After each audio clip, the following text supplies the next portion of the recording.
Gather, veterans. It's time to join the fight. The long war begins.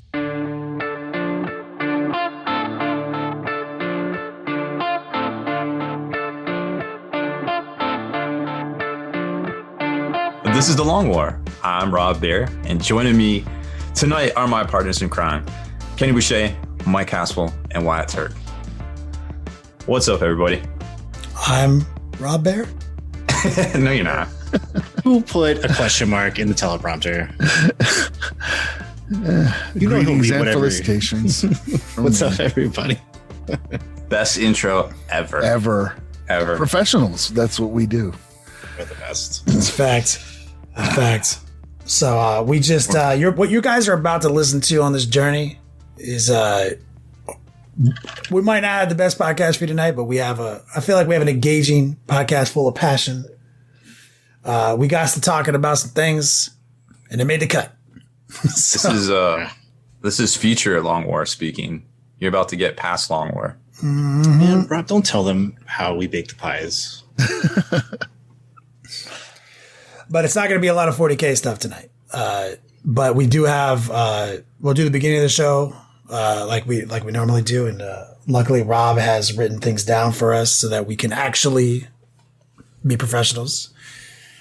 But at the time we're doing this part, it's already been a minute. We're fully at the end of our normal time, so let's just start it right now with Wyatt's Cave of Wonders. Ooh, yeah.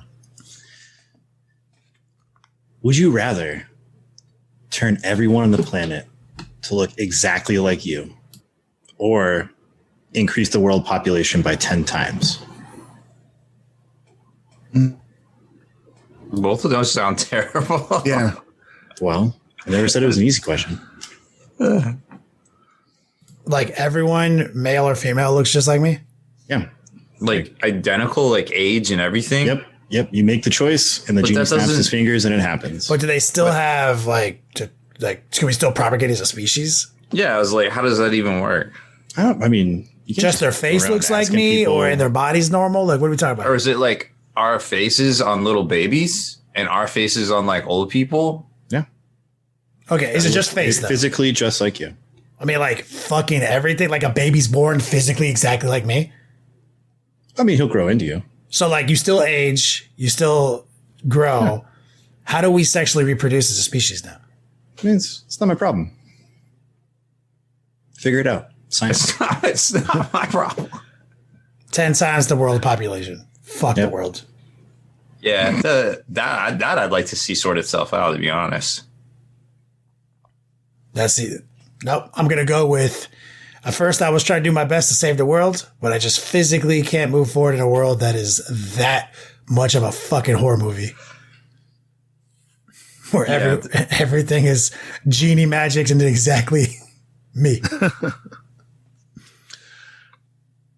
Yeah, I think the 10x people just let them fight it out. It'll be fine. Fuck it. 10x people. I feel like you don't understand the level of magnitude of going from 8 billion to 80 billion. Oh yeah, the world's over. I get it. Terrible. I'm choosing the end of the world, is what I'm saying. Yeah. Either way, it's kind of the end of the world. That's pretty nihilistic of you. You have a bunch of Kennys running around, but you'd rather just say fuck the human race. Okay. I mean, the genie can't shoot me straight. That if we can because if we all look exactly the same, then we're all a bunch of dudes, and we can't propagate as a species anymore. So so if I don't know for sure that I've saved the human race with this horrible decision, then I'm going to go with the one where, there's 80 billion people on planet Earth. Guys, we got like 32 minutes to figure this out. At least there's a chance. So you're saying there's a chance. Okay. Yeah, it's quicker, but the same outcome in the end. And also, we'd all just shoot ourselves. Mass suicides. We all look like me. Every single person. Mike, your mom looks like me now? Think about that shit, man. Yeah, I don't know. I'm thinking, Soylent Green might taste real good. I'm going with 10 times the population. Yeah, I like your style. They can flavor that stuff. It comes in like Soylent Orange and Soylent Green. Is it corpse wafers? Yeah, that's right. Corpse starch. Corpse starch, that's it. Corpse starch, like in Necromunda. Yeah. And, everyone be starving like pretty much immediately. Guardsmen get that corpse starch too. Yeah, they do. Yeah. Yeah, that's always good. Well, it's not always unanimous. That's a rare one. Okay. Yeah. It's the end of the world. I feel fine.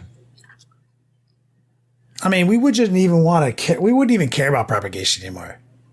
No. Like all of the world's interests would just instantly shift.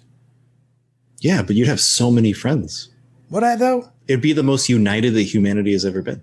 I It'd sit be in like this that- office and I listen to audiobooks for like 7 hours in a row without a word coming in my mouth. If all of us Yeah, were but doing think that, of the conversations you could have. It's just like everybody's on the same page.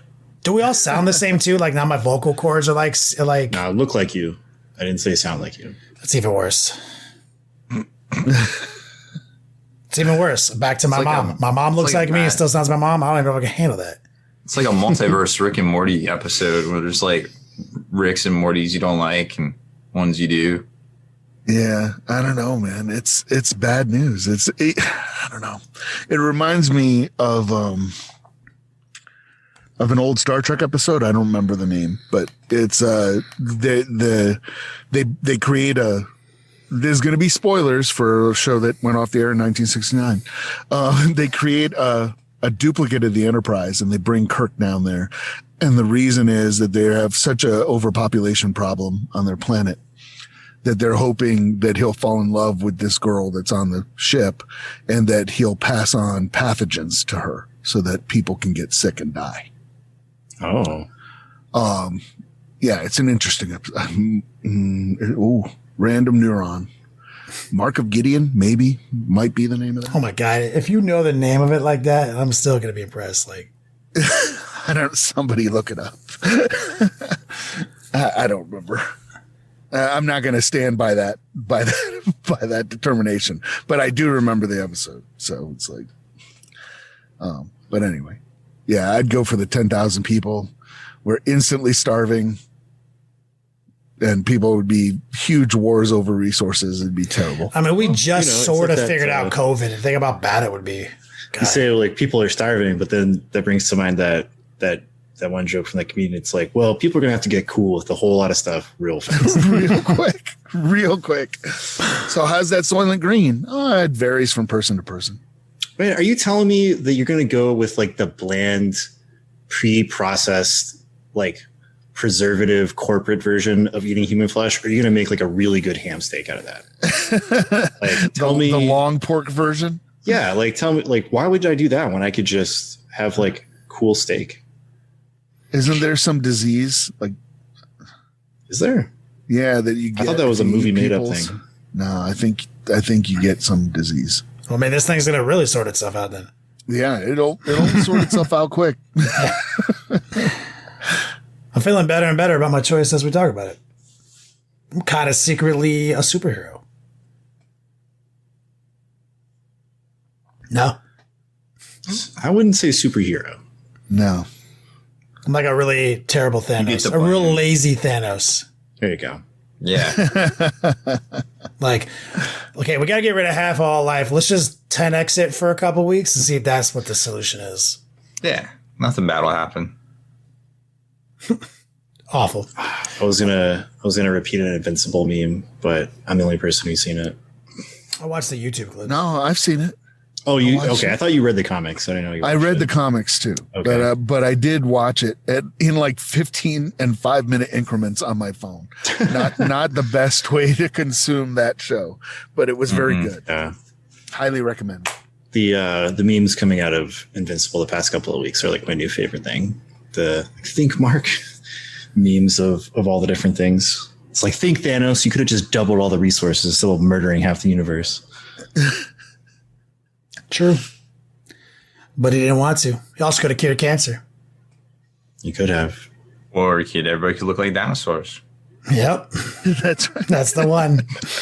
But I don't want to. I want to make everyone look like dinosaurs. Yeah. It's like, well, fair enough. All right, Rob, why don't we do it? Let's accelerate it. Some new stuff. Yeah. Got some new stuff. All right. First off, RTL W Minis is introduced a weekly sale. So I think this week their Imperial Lawbringers are on sale for this week, so check that out. Looks like they're going to be doing a weekly sale for the foreseeable future. Always good stuff over there from our friends at RTLW. Coming out this week for Marvel Crisis Protocol is Scarlet Witch, Quicksilver, Sin Viper, and Mr. Sinister. So if you're in a MCP, some pretty cool expansions. And following up next month will be the Spider-Man releases, the Web Warriors, and I think the Cable Dominoes coming out too. And the New York City apartment is all on the way. It's pretty cool stuff. I was talking to some guys, site on Etsy called Battle Bling. So if you're looking for a lot of upgrades for your Titanicus miniatures to make them super unique. And, if there's stuff out there, like for instance, the Reaver Titan arms, they're really hard to magnetize. They made some like alternates that had the magnet slots already in them. So if you're like, man, this is the worst. You can pick those. It's like $6 for like 3 sets. I'm like, I wish I would have had those like a year ago. So that's pretty cool. Also, the Ultravern Kickstarter. That's the GW kind of. They're alternate proxies, of course. They're a little bit bigger than Guardsmen, but they're basically not Valhallans. I think they look great. Yeah, we've been talking about this one for a while. Well, it finally happened on Tuesday. It came out. So you get like a whole infantry squad, and there's some weapon platforms.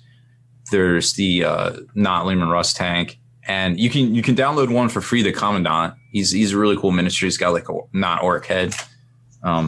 Just some really cool minis. Just another artist to support that's doing some good work out there. And sky's kind of the limit. You could do all sorts of alternate stuff. And I think I like the scale. There's enough room to actually paint the detail. It's a little bit bigger than Guardsman. Just good stuff all the way around.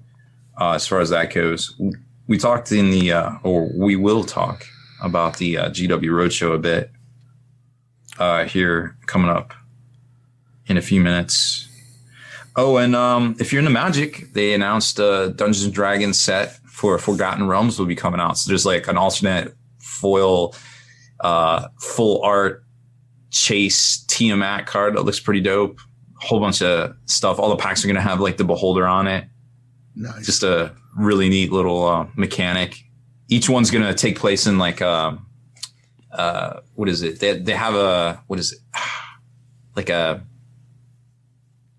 nobody knows. It's not a dungeon, but crap. It's some sort of mechanic that ties in with it all that is to be expected. But it's coming out. No. It doesn't matter if you repair shop. You've already heard gas about station. I'm trying to figure out. Yes, the gas station. I don't know. They're I don't know if it was a realm. It was some sort of card, like a plain but D&D version of it. That's why I'm getting it mixed up in my head, but it's still pretty cool. So that's just a neat crossover to see. So hopefully we know that the 40K one's going to be a commander deck. And they're not going to be like in the main, standard of Magic. But if they do something else kind of cool like that, like they're doing with D&D, that'd be cool. Kind of cool. I understood about half of those things you just said. Well, they're not really into Magic that much anymore. Yeah, I don't even know what we're talking about. I've never been in Magic. Well, there you go. Are we talking about doing like real Magic? Like yes. Close up street Magic? New release? Exactly I'm with the it. same. I'm down with it now. Suddenly I'm in. GW's new Street Magic starter kit on Kickstarter. Fuck it, let's go. Is this Show your me the card? shit.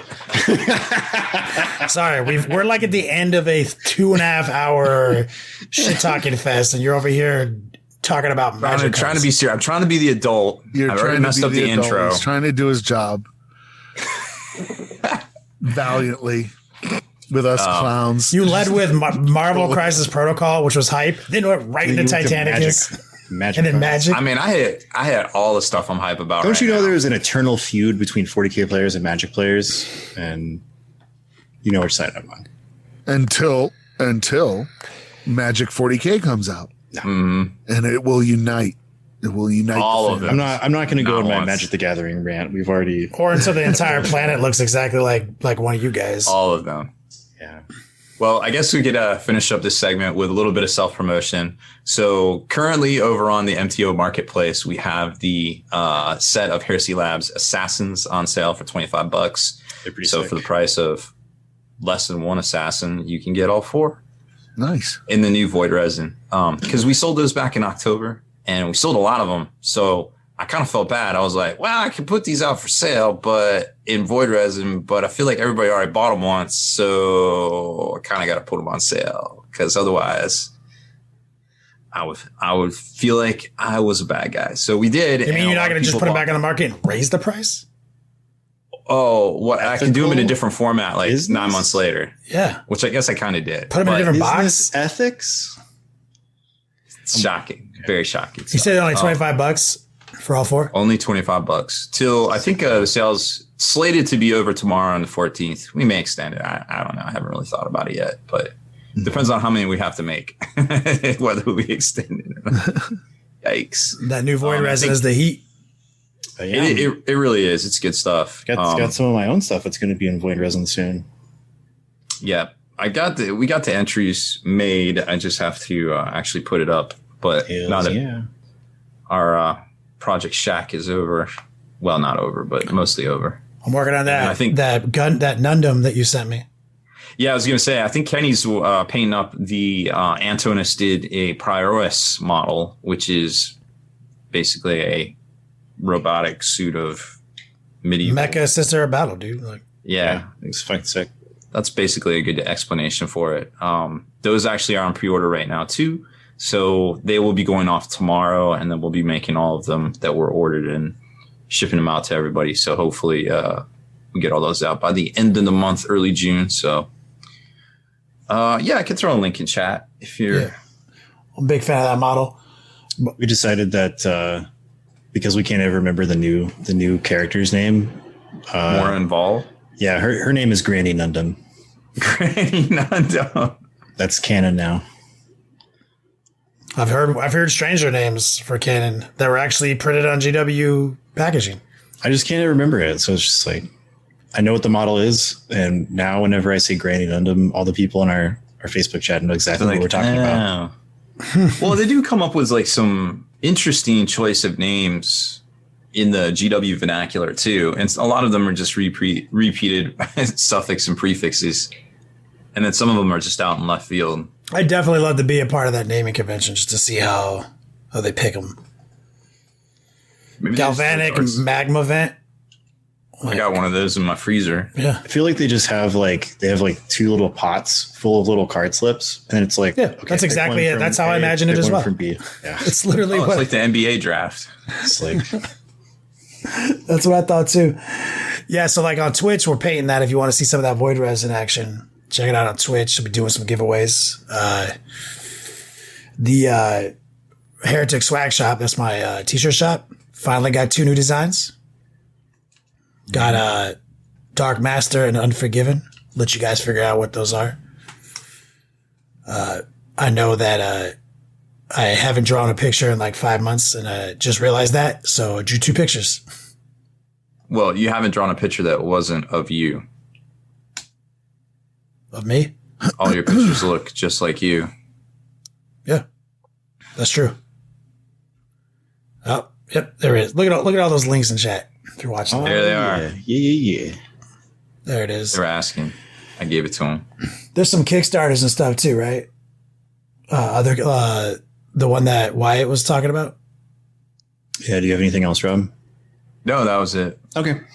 So yeah, I wanted to talk about a Kickstarter that's coming out this Monday. So if you're listening to the recording, that's Monday, May 17th at 8 a.m. Pacific time. Outward Realms is a hot new game that is being distributed by our friends over at Hammerhead Games.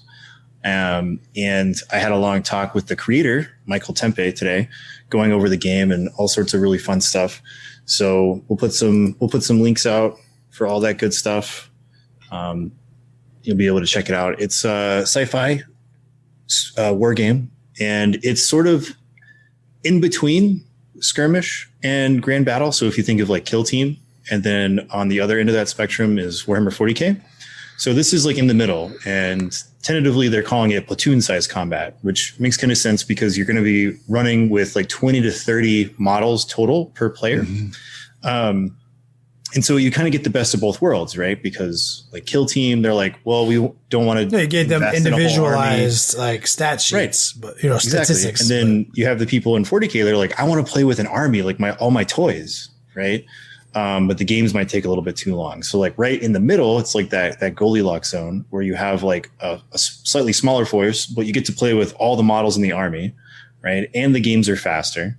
And it plays on a 4x4 board. So it's a little bit easier to manage. You don't need like a big table to play it on, right? They have a lot of interesting factions. So your basic humans that aren't so basic, they look really cool. And then they have 3 different alien races that are vastly distinct from one another. And all 4 of those factions are going to be at launch. So they're launching with all 4 of them. No, like trickle it out, that kind of thing. Like they're going to add more to it later down the road, but you'll be able to like hit the ground running with all 4 of these factions as soon as it releases. They're saying that it's supposed to be like under 2 hours for a game. So kind of like with 40K, like it might seem like longer when you're learning the rules, but then when you figure it out, the games are going to be really snappy. So they'll probably go much faster. Yeah. They're going to have like 2 expansions planned. So like we talked about it, but I can't tell you what it is. Just trust that it's super cool. And then as far as like some game design stuff, like one thing that a lot of people like in more modern games is alternating activations. So if that's something that you really like, that's going to be in Outward Realms. Each one of the factions plays very uniquely from one another. So you're not going to have like a samey feel between any of the 4. And one of the things we talked about is like they have balanced this game around each player having the lowest number of negative experience, or the feels bads, right? We talk about feels bads a lot. So like one of their main goals with the rule set of this game was minimizing any type of feel bads that either player could have. So that's something that I really like, right? It's going to have super simplistic list building, so like everybody can figure it out. It's a game that is designed to have an extremely low barrier to entry, but a high skill ceiling. And one of the things they were talking about with the stretch goals is because they do want to break into having kind of a quote unquote match play scene or like a tournament scene with this, is that they're going to launch with BCP integration ready to go for all that.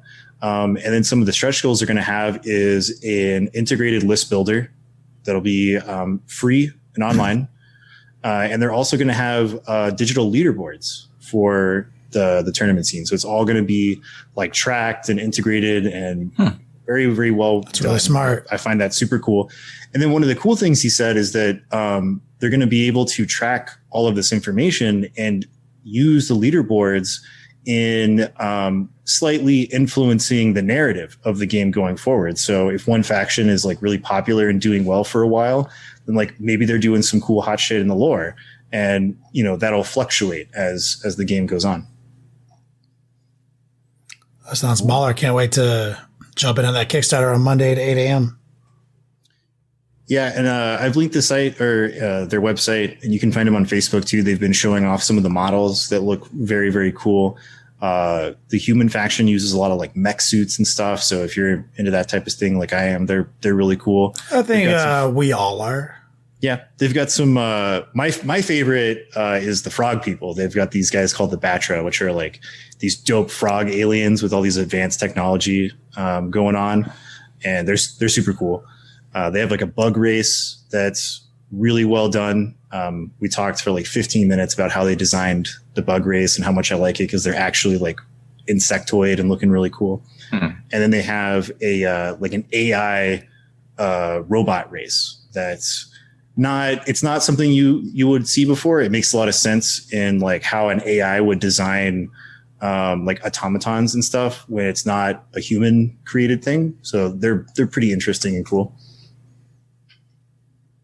Fuck yeah. So any other things we need to spit out before we pretend to go on and record the rest of this podcast? Everything about this podcast is a lie. Yeah, We've broken the pretty fourth much. wall. New season of Castlevania. Go watch it. It's fucking dope. Oh, I guess we should have talked about vampires are coming out this weekend. They're allocated 2 per store. Ouch. Good luck, everybody. Big oof. Luckily, Rob talks about this exciting new app later in the show. Yeah. Download it. Yeah.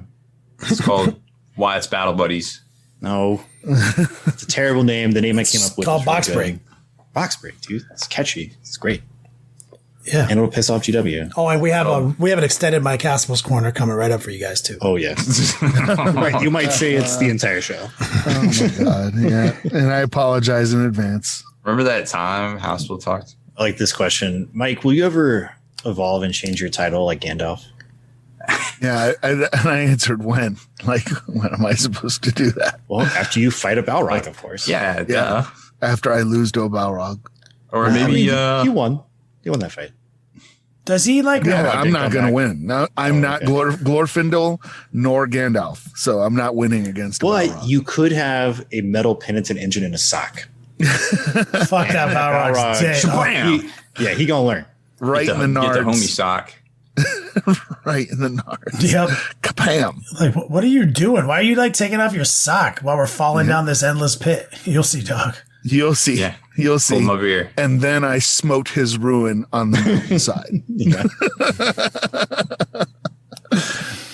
Nice. I was watching Castlevania earlier today, and I paused it in the middle of a fight because I saw that Mike messaged us in our thread, and I forgot what it was exactly. But then I went back, and then I see Trevor Belmont like whipping around that like crazy chain whip thing that he has, and all I could think of was Mike Haspil with a fucking metal penitent engine and a tube sock doing that same Tube shit. sock.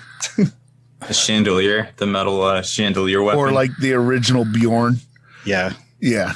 It's just like, well, now this is happening. Boonk. You know? That's an instant. That's an So fucking instant cool. fatality. Mike right there. Badspill. I like it. So we should have figured out the podcast. Well, we got there was Magnus and Morty got 3rd place at a GT. That was an interesting cast list. Oh, Got what place at what GT? I'll tell you in a second. speaking of Morty, Gulliman's going to fight him Yeah, they're in one of throwing the down. books that's coming out. Oh, sick. It looks good. Yeah, I hope he Can't can wait like until my dad during beats the up your fight. dad. I hope he can like open his chest cavity and see that Draco signed his name out. That's fine. Oh, dirty. That'd be great. Like this, Red River GT How big? You said 3rd place or 1st place? 3rd. It was a GT. So what's that like? Is that the 50? one that Dark Angels won? I think so. Let me look. Yeah, he had like 15, Yeah. 15 bikes with different forms of Melta. I thought he just had 9. Let me look. We had bike squads with Melta guns. Oh, right. Yeah, bike squads too. Yeah. Yeah, you had 9 bikes, but then each squad also had a multi-melta or a attack bike in there. So we were talking about this in our comp group the other day. I have a theory that as soon there's going to be a big FAQ this fall, and it's somewhat going to coincide with the update where Chaos Space Marines finally become 2 wounds, and Grey Knights Tactical Marines become 2 wounds, and they're gonna like nerf Melta into the ground. When is that supposed to happen? I think it's going to be this fall, or like late Q3, Q4, because we're in Q3 right now, right? We're in their Q3, yeah. Yeah. So I think it'll be No, this we're fall. in their Q4. Oh, So- their Q4, yeah. You know, I'm It very ends in, tinfoil like- hat on this because we haven't had a big FAQ in like a year because of all the COVID shit, right? We haven't had a big FAQ for 9th edition. So my theory is that this fall, we're going to get the Grey Knights Codex, and we're still going to get the like Thousand Suns and Chaos Space Marine stuff. Mhm. And they're also going to release a big FAQ that's going to make Melta in general much less efficient, because I don't think they realized what they did with Melta and how like prolific it is for Space Marines on both sides. Yeah, it's not that like it's overtly like. I mean, I don't even see it as like that big of a problem. The problem I see is that why take anything else now? Yeah, exactly. Like that's the issue with it. It's too efficient. Like when compared to the things. Yeah. But, we don't have a whole lot of data yet. So I don't know the process that goes into all that to try to equalize things out. But I'm assuming they're going to use some app data too. But yeah. No, you'd be surprised. How would they nerf Melta? They probably just raise the points, man. Yeah. Right now, I think a multi-Melta needs to be like 20 points. Legit. You're a multi-Melta? No. Yeah. I had a lot at Dallas Open. Served me well.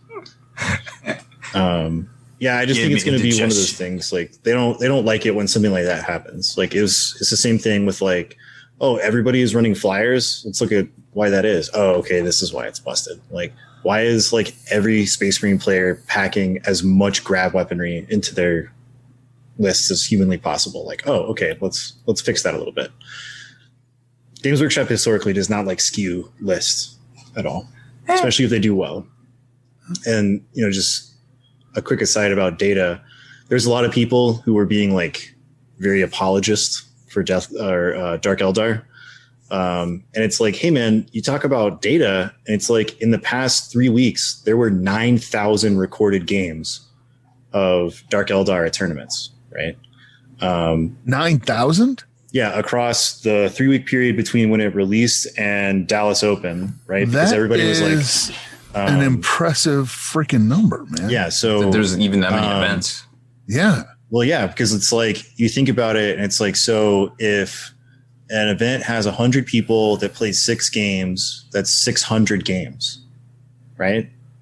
And not everybody has to play Dark Eldar, but you can see like what is represented in those events. Right. And, like, no, I was just kind of just, with COVID still things not firing full cylinder. That is an impressive number of games. Oh yeah. That's like, we're getting back to it. Yeah, that's good. So that was kind of the funny thing is like, these people were like, there's not enough data yet. People aren't prepared for it. And it's like, well, there's a little bit of an argument that maybe people weren't prepared for it, but still though, it's like 9,000 tournament games were recorded in 3 weeks where the new Dark Eldar Codex was in play. And at almost every single event since its release, Dark Eldar has either won or had multiple entries in the top 10 where it's like Dark Eldar for days. So it's like there is a problem with Dark Eldar. Am I going to play Mass Effect tomorrow? No. It's much just to my chagrin. Isn't it just like the reskin? Well, not reskin. That's underselling. It's a full remaster. Full-on remaster for everything. Yeah. And they actually changed the gameplay of Mass Effect 1. I'm really excited for it. The truth is right now that I don't have the time at all. That's the reason remotely. I haven't picked it up. And when I heard that they weren't changing the ending, I lost all interest. So I was just I'm not interested. Doesn't matter. My feeling on it is like, I almost feel like, what's that theory? It's like kind of death of the author. Is that right? Where like, regardless of whether or not we enjoy it, that was their vision. And I kind of respect how it's like, this is somebody's body of work. This is their piece of art. And just because we didn't like the ending doesn't mean we have free reign. There's a lot of evidence that wasn't their original vision. That was like a committee thing. Yeah, there's a ton of evidence. Tons. I mean, you can go down that rabbit hole forever because I did when that originally happened. I was like, and the biggest piece of evidence that wasn't their original vision is that they were putting out novels. They were putting out comic books. There was an anime in the works. There was all kinds of stuff, and they literally destroyed their own franchise. They literally were just like, hey, this entire galaxy just exploded. And I didn't know that. I thought they just swung for the fences and like, no. Well, that would have been a choice, right? It would have been a very nihilistic ending, and I could have gone along with that, right? That it's like, oh yeah, you guys didn't win. You know what I mean? That's the way it is. And that would have been really cool, except that there were novels coming out. There were comic books. There was an anime in the works. There was all this stuff. And then the original ending actually destroyed the galaxy, and they had to go back and retcon. I wish I could figure out why There's actually really good evidence too that it wasn't the original design team that even finished the game. It was very clearly people They were who having had some not trouble. played the game. I think if I remember right from the time, weren't they having like issues with like releasing on time? Like maybe there was budgetary issues or something. There was issues with people with releasing on time. They were delayed the game already once. I remember when I played forced it through, and their senior writers for that game retired, quote unquote, rather than finish that game. Oof. So, because I remember like I played it at launch. I'm a huge fan of Mass Effect. And I remember like playing it like through the ending, and I was like, to me, it felt like they ran out of money. That was like the feeling that I got, but I wasn't like upset by it.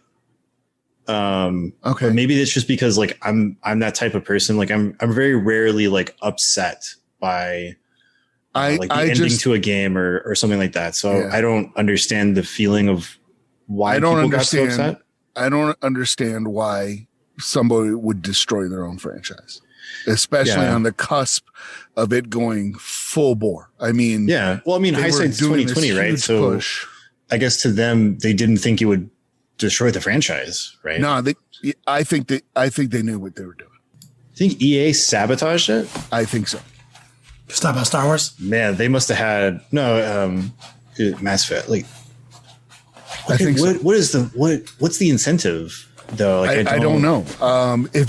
There's a lot of stuff out there. Like I said, when I first initially played it, and you know how it is with role playing with this, RPG games, that if you didn't do everything, you might not unlock the final ending or whatever, the best ending or the best. Oh, right. They have like multiple. Yeah. And they had this whole side quest thing where you had to play multiplayer and do all this stuff to get your galactic rating as high as you could get it to maximize your chances of beating the Reapers. Mm-hmm. That was a whole side meta game that you had to use the app on your iPad and on your phone to do these little side missions, and it would raise your galactic rating.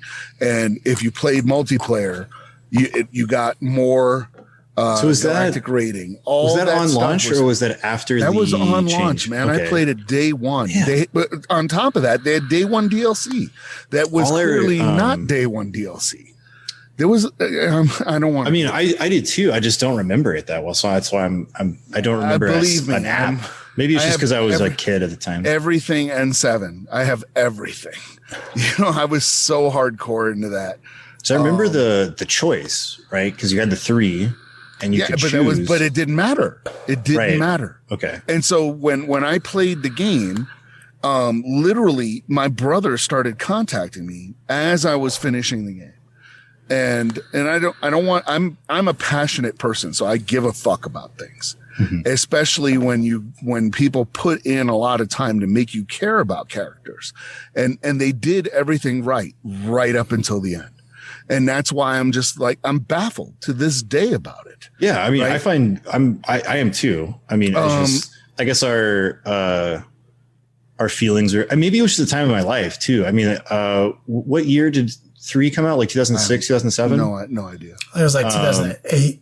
Yeah. I think I was a senior in high school. So like my priorities were very different at the time. I mean, I took time off from work to play that game. So that's how much I gave a shit. And Mike and Haspil and my brother were like all up in that business. I remember they insulted us right on day one because there was day one DLC that wasn't day one DLC. You could tell where it was part of the game and they had cut it out of the game to get you to. That's kind of when it starts. That's when that kind of started. Yeah. Okay. It was 2012. Okay. So I was, are we sure Mass Effect 3 was 2012? Yeah. That doesn't jive. That makes sense. Yeah, so I was in the Army. So yeah, my priorities were vastly different. But in any case, what happened with me was I'd played through the game, thoroughly enjoyed it, thought it was really, really good. And I got to the end and my brother called me and he said, "Hey man, there's word all over the internet that the ending sucks." And I was just like, no, this is tight as hell. I'm with the Commodore. I'm in the Citadel. This is amazing. It's really good acting, all this stuff. And And I was like, this is fantastic. And if this is not the end, I don't know what they're building to. There are things in Mass Effect 3, like the end of I'm trying to remember now the phage disease that took out the Krogan. The xenophage. The xenophage. The Morden's ending with that xenophage thing is better than the endings of entire other franchises in that game. So I was just like, this is just absolutely fantastic. And then I called my brother back about 10 minutes later and said, when you get to the end, when there's an elevator that goes up to the top of the Citadel, that's where the game ends. Just turn it off. And he was like, what? And I said, just turn it off. Trust me. Just turn it off. And of course, when somebody tells you that, you don't turn it off. You have to see for yourself. And the fact, like the very first thing that I did, and it showed me that ending, I was like, and I picked Destroy the Reapers. And I got that ending, and it showed every Mass Effect relay blowing up in the galaxy, which destroys every solar system that they're in. I couldn't believe it. I was like, wow, that was the wrong choice. I don't understand what I did. I had 100% galactic readiness. I had everything done. I made the wrong choice. And I was really shook by that. And then I went, you know what? That's why save games exist, save button. Right? Yeah. So I'm going to go back and I'm going to pick a different choice, which was wrong, because that was, I think I picked Symbiosis, right? Right, where they merge. Which is what the villain wanted. Yeah, in the Mass Effect. the Hollow Man? No. The Hollow Man wanted the second one, right? He wanted to take over the Reapers. Oh, okay. And control them. So that was the second choice. And I'm like, well, he's a bad guy, so that can't be the choice. The Symbiosis one, that's the one that the bad guy in Mass Effect 1 wanted.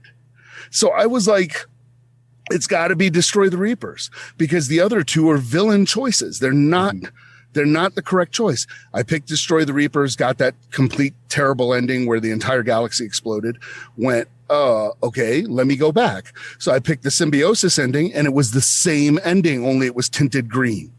Mm-hmm. And then I went back and did the other one with the Elusive Man. And I was just like, it was the same ending, only tinted blue.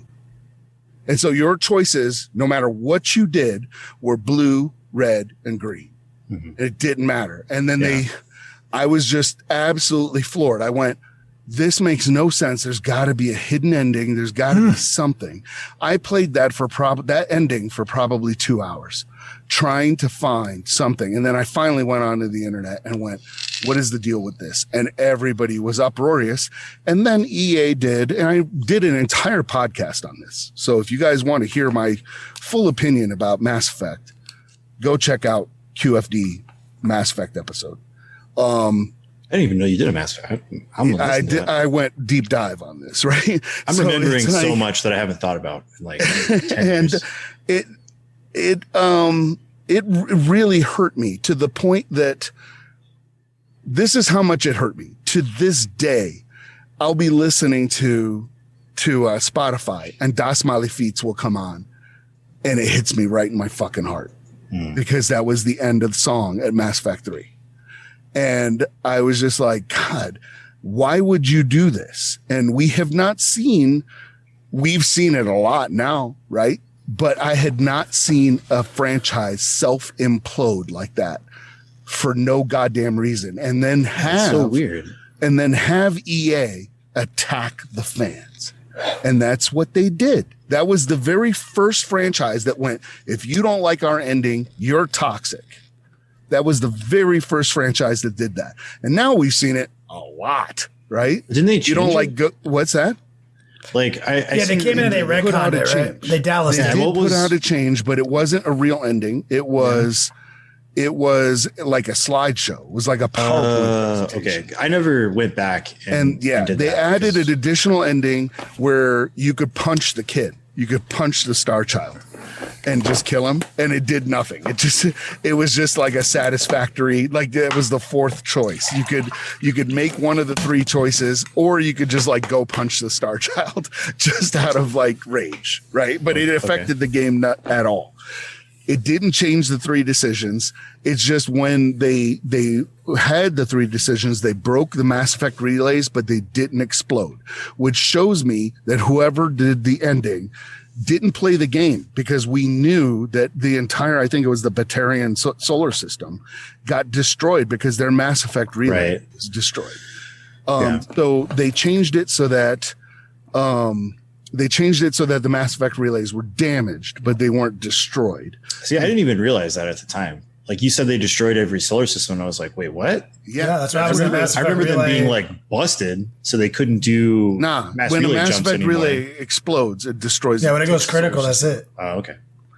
So It's like a subspace detonation. I'm still very, very passionate about it. I got my Mass Effect. I got fucking 4 Mass Effect jackets. I have T-shirts out the ass. I have hats.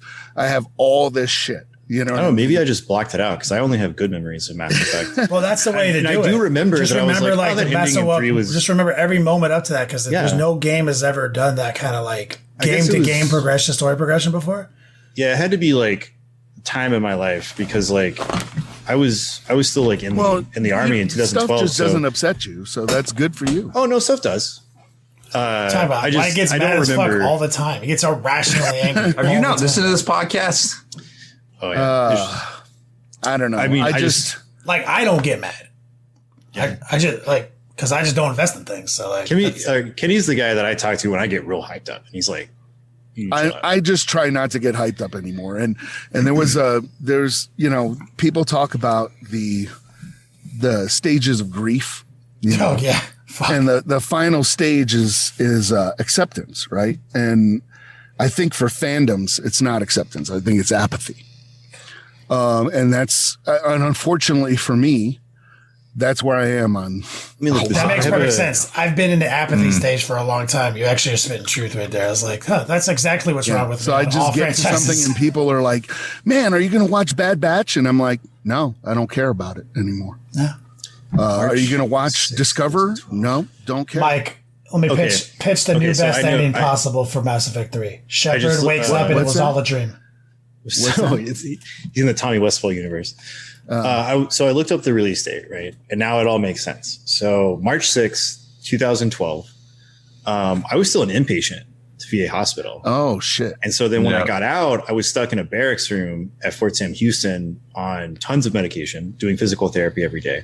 So probably the reason that it didn't bother me is because like anything that was not that was dope.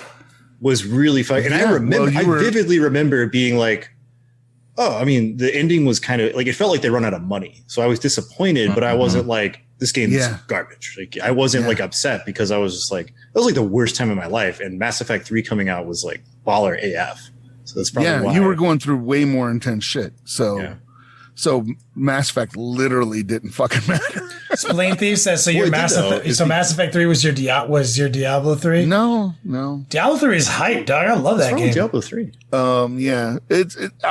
Mass Effect 3 broke my heart. I guess that's what I would say, is that it was I remember my feelings at the end of Mass Effect, and I don't want to talk about Mass Effect anymore, just because, you know, we got a podcast. We broke Haspil. Well, I've done all this. Go check out Quantum Froth Dispatches. Look for the Mass Effect episode. I've talked about all this, and I've only seen one other franchise self-destruct as badly as Mass Effect 3. And I think it's actually worse, because I can still wear my N7 shit. I don't care. And people see me, and when I walk around, one of my favorite things that was really, really cool. And this has happened to me like right up until like last year. I'll just be walking around wearing my N7 gear, and somebody will just be like, you know, Shepard, as they walk by, and it's just kick ass. You know what I mean? It's just really, really cool. Or I'll just, you know, I'll say something, you know, I'll just be at some place, somebody will acknowledge that it's Mass Effect, and then, you know, I'll be at the game store or something, and I'll be like, hey, this is my favorite game store on the Citadel.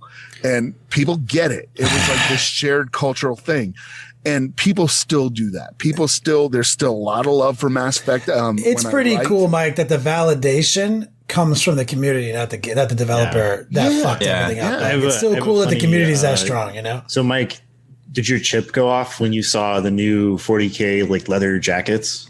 I did, but I can't get it. So so there was a conversation I had with my friend group about this, and I think it's kind of ironic.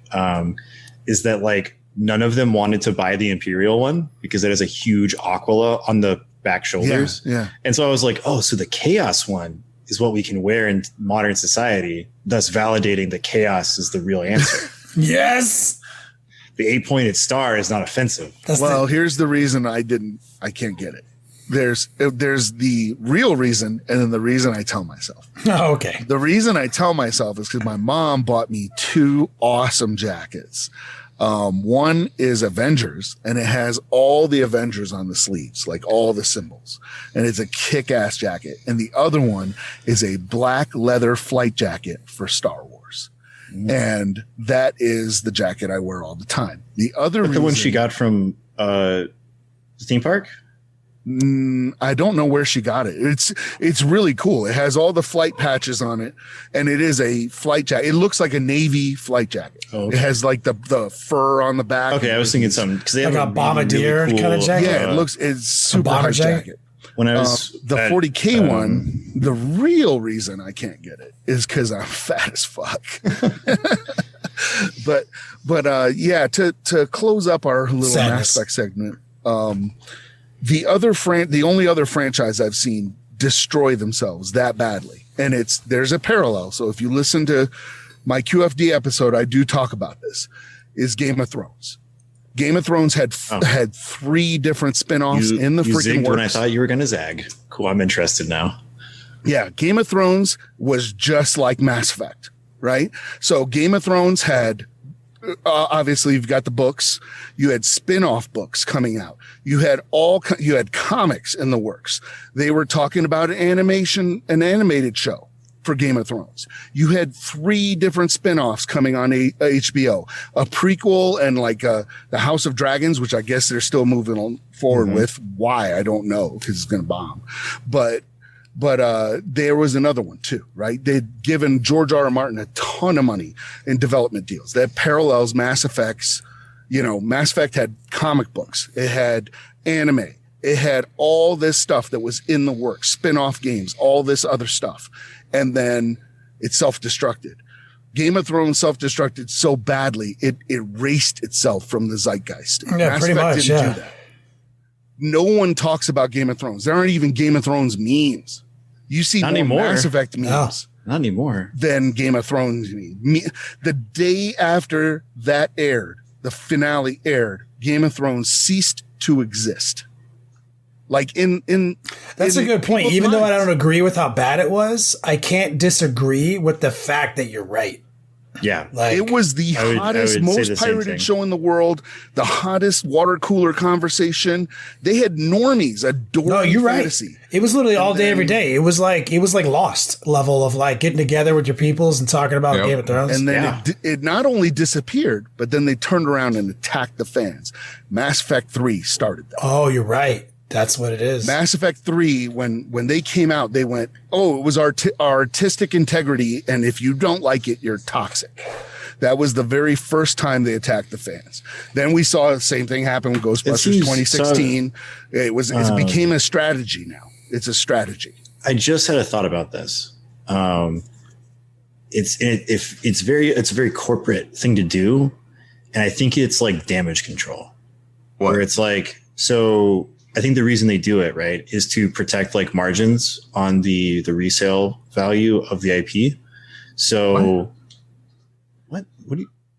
I'm listening. Continue. I'm listening. Okay. I was like, are you doing a bit? Like, what's going on? No, I'm listening.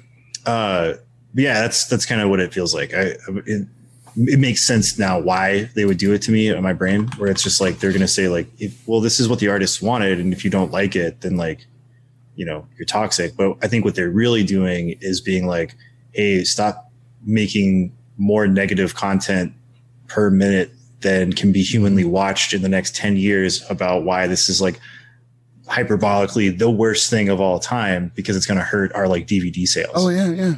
Granted. Yeah. And I'm not saying like there are no toxic fans. There are. I mean, demonstrably, you can find them. They're there, right? We've met a few in 40K.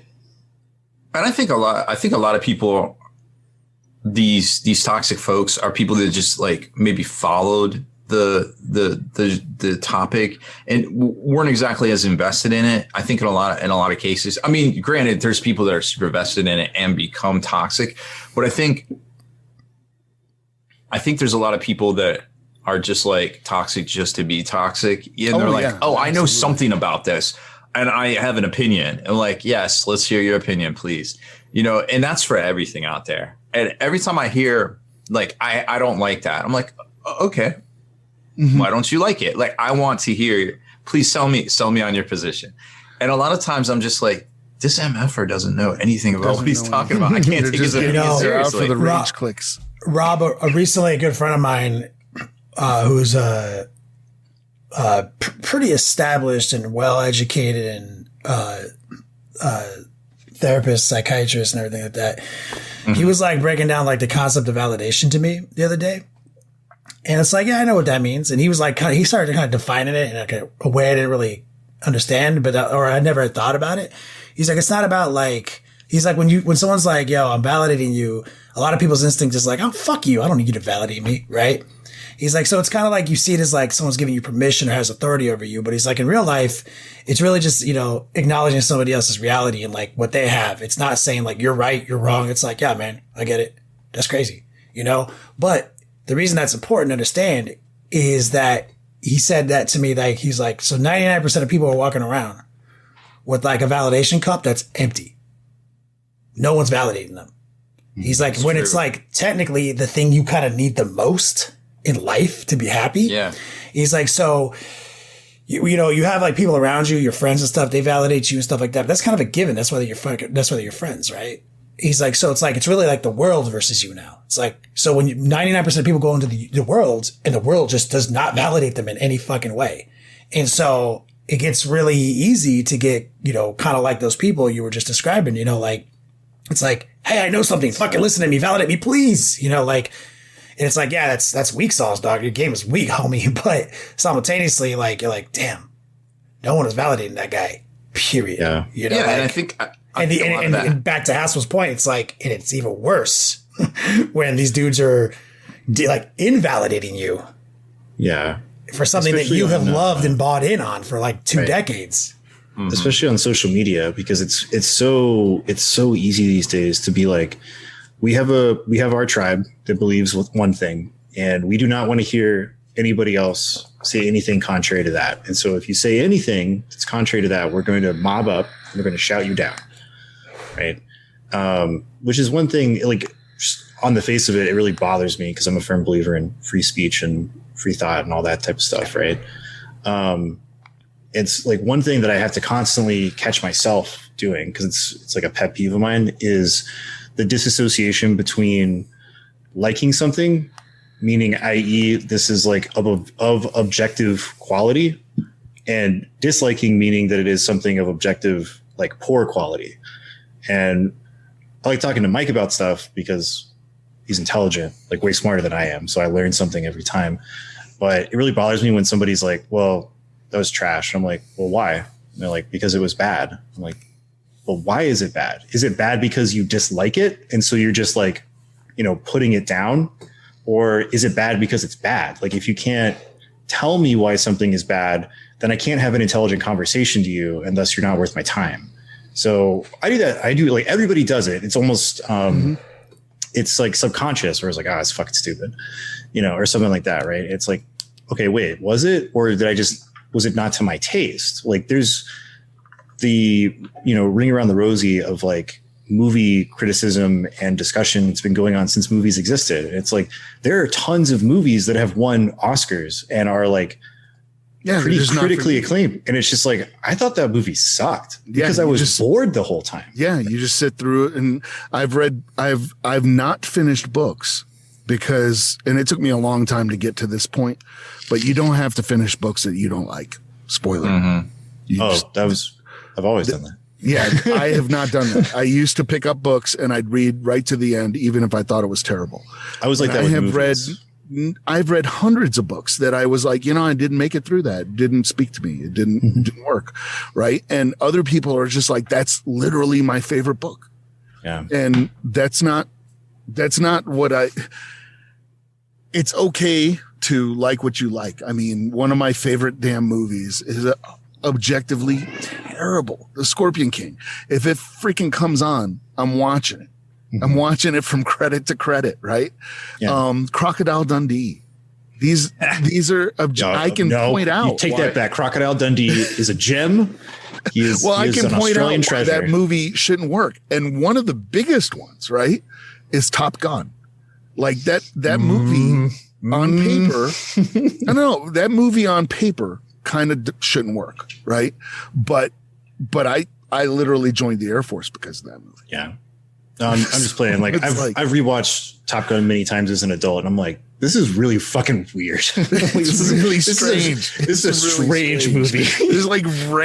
There's just too much random stuff that happens in it that has nothing to do with advancing the story. Yeah, like it's like, why are we spending so much time in this volleyball scene? Like, what is happening right now? Well, because you have Rick Rossovich oiled up. Mm-hmm. That's why. I'm like, that's why. Homie looks good. He's sitting there doing like, I'm like, why? Like, what is happening right now? But then he's just like, he has a bad day at work. He's like, fuck you guys. Then he goes off to his instructor's house and like bangs it out. And I'm just like, what am I watching right now? Oh, don't get me wrong. I adore Top Gun. I adore that. I listen to the soundtrack to this day. I adore that movie. I'm bad. I try to like break it down because I literally like take a movie that I like and I try to break down the story for him to see why it worked and where things happen at what minute something happens. And, this is where the third act starts. This is the middle of the third act. This is refusal of the call. I do breakdowns. And when you do the breakdown of Top Gun, it ends with him in a high school gym handing out basketballs. It's like kind of doesn't. Maverick is a like, gym teacher. Okay, but it works. It works. Wait, real quick. Haspil, I am bad. Your worst. Says volleyball scene isn't y'all's screensaver? Me neither. Yeah, wink. My movie like that is Starship Troopers.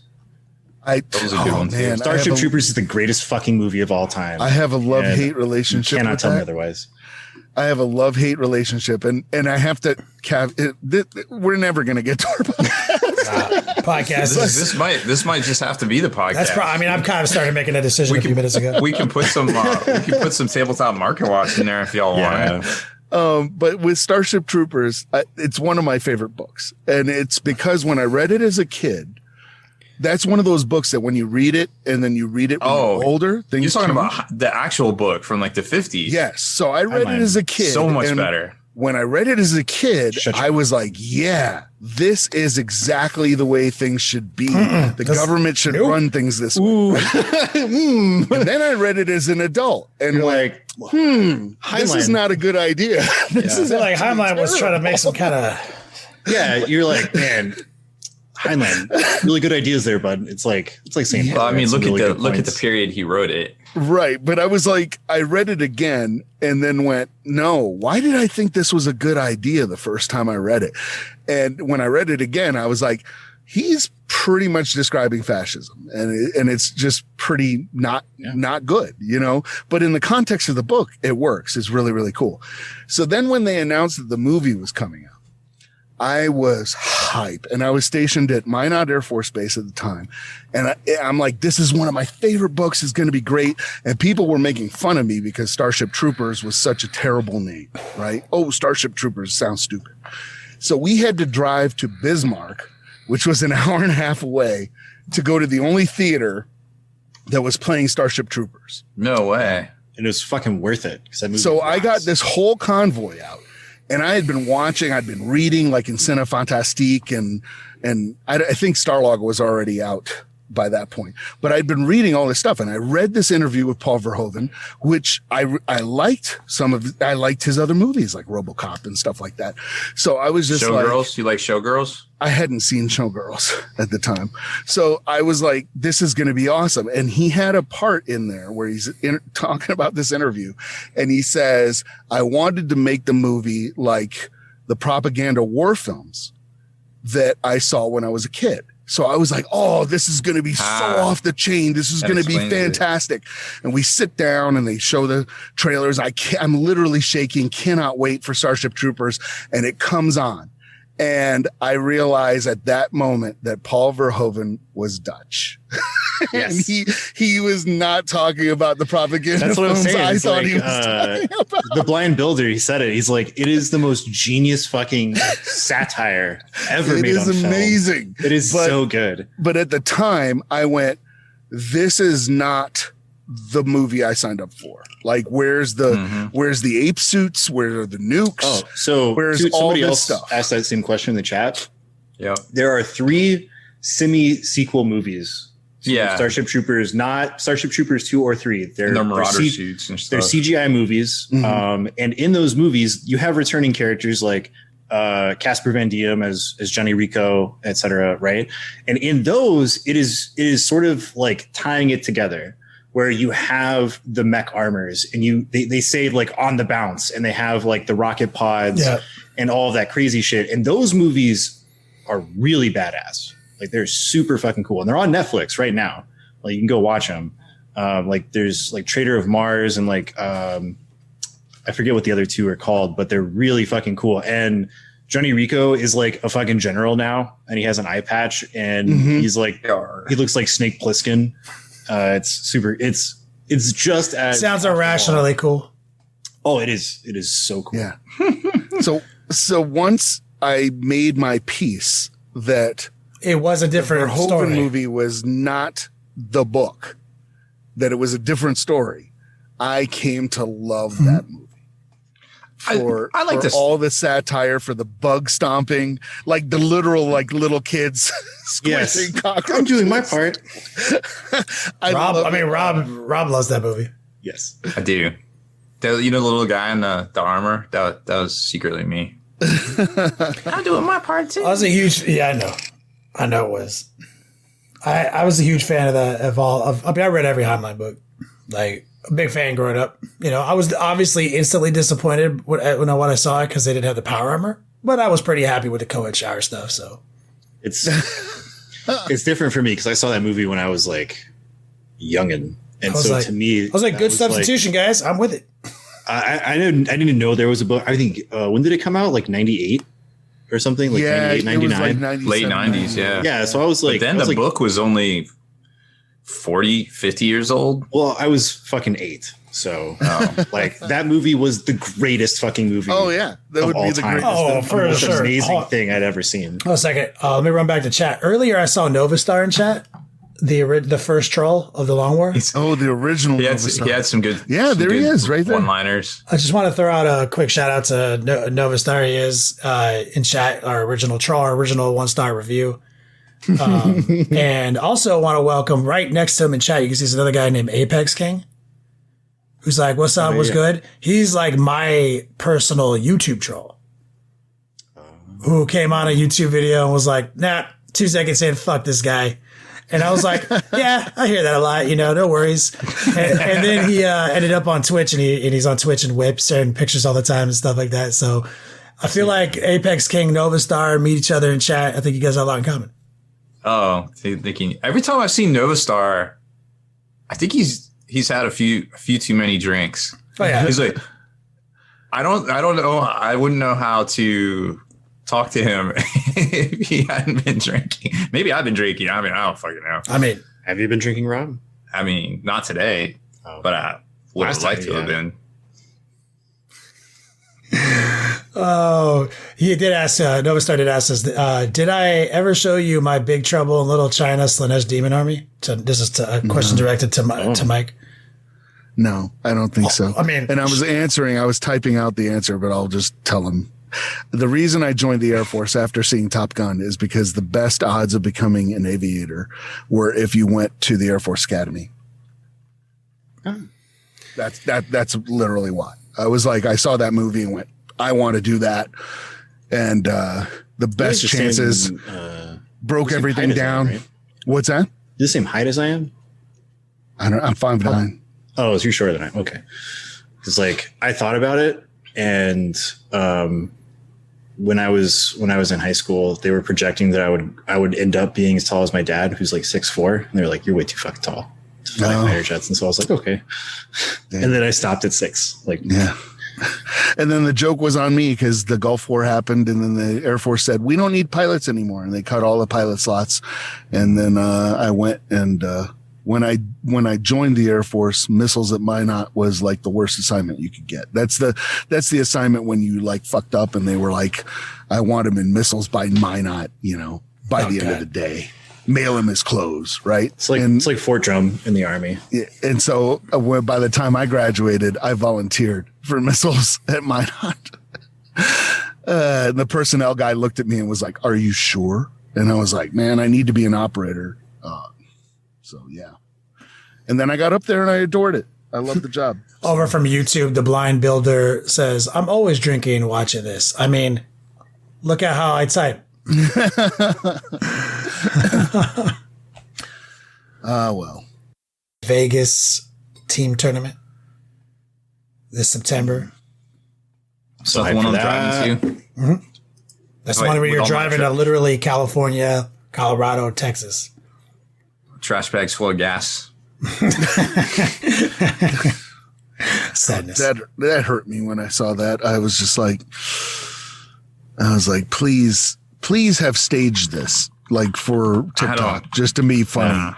People are that dumb. I don't mean to toot my horn, but I saw that and I was like, well, there goes one more check mark on reasons why Texas is fucking better than everybody else. So we don't have to worry about that shit. Oh man. I guess that's it then, Rob. Haspil, take us out. It's good to hear your voice, Johnny. It's been a long time. Look, John, you've done some damage here, but they don't want any more trouble. That's why I've come. I want to come in there and fly you the hell out. Just you and me. We'll work this out together. Is that fair enough?